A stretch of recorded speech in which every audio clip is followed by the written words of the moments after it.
The most dangerous belief you hold right now is that some people are just born not caring what others think. They're not, and what they actually did to get there is something you've been quietly avoiding your whole life.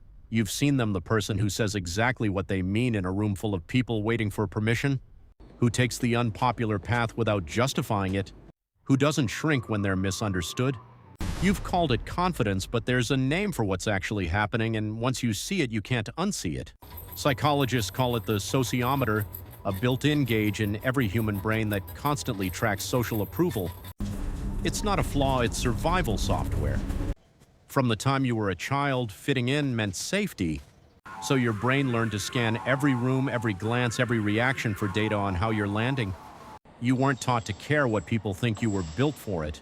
So the real question isn't, how do you stop caring? It's, what did these people replace it with? The first shift, they stopped outsourcing their identity. Most of us are running a version of ourselves assembled by other people, parents, peers, the internet, and we've never stopped to question it. Every choice becomes, what will this make them think? But the person who doesn't care switched to a different question, what do I actually think? Psychologists call this internal locus of control, and people who have it are measurably less anxious and more decisive. Now here's the part no one talks about. These people aren't cold or disconnected. Research on self-concept clarity shows that people who know clearly who they are actually form deeper, more genuine relationships. Because they're not performing, they're present.